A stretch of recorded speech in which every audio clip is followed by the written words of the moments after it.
All right, ladies and gentlemen, boys and girls, welcome back. It is Dave the Real Music Observer, observing real music in real time for real people just like you right there.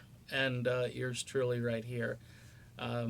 Lou Gramm has made probably one of the greatest comebacks of all time in music history. Um, if you just want the Cliff Notes version of what happened to Lou, brain tumor, diagnosis, late 90s, they got to operate, they got to get it out, and they do successfully. They remove this, I think it was like a, I don't know, golf ball, tennis ball. I mean, it was a big brain tumor, was not cancerous, but still, it really messed up Lou's pituitary gland. It messed up his metabolism, probably messed around with his vocal cords. But eventually, Lou Gramm would come back and briefly sing with Foreigner again until the band decided to move on without him. One of the crazy things is if you watch the VH1 documentary, and by the way, all the VH1 docs on these guys that leave groups or, something happens to them, they get kicked out and so forth, they all are very pro-group at that moment. In other words, if you watch the Styx documentary, you're going to find out that Dennis DeYoung is evil, and it's good how they got rid of him at that point, and how Tommy Shaw and JY are now in control, and they have these stupid quotes at the end of it, and how Dennis was once good for this band, but no longer, and it makes Dennis look like he's evil. Okay, the Journey documentary, they do the same thing to Steve Perry. Steve Perry wouldn't get the hip surgery at that moment. Very uncooperative. Jonathan Cain makes the phone call, the famous, you can't go back and so forth comments.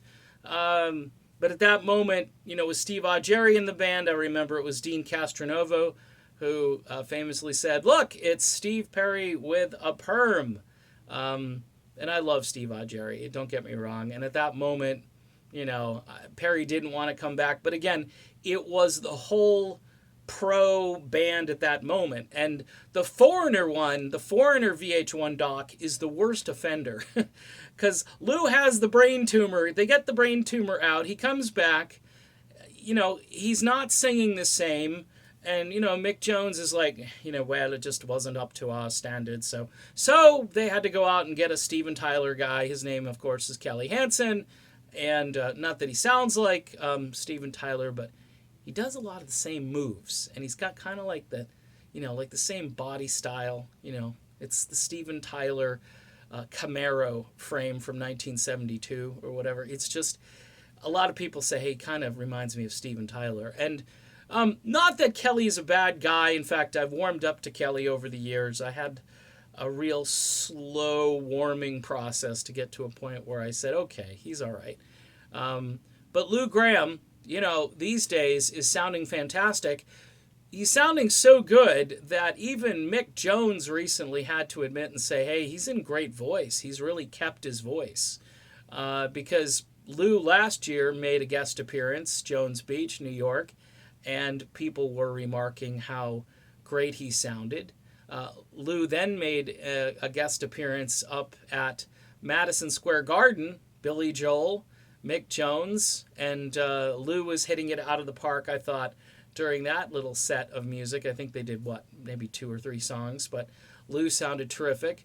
And now a more recent video pops up where both the audio and video quality, this is somewhere out in the Midwest, I believe, like Wisconsin or something, and Lou is singing I Want to Know What Love Is. And if you find this video, note to yourself that the bass guitar in this video, it's really high, it's really up there, and it's got a really interesting mix to it.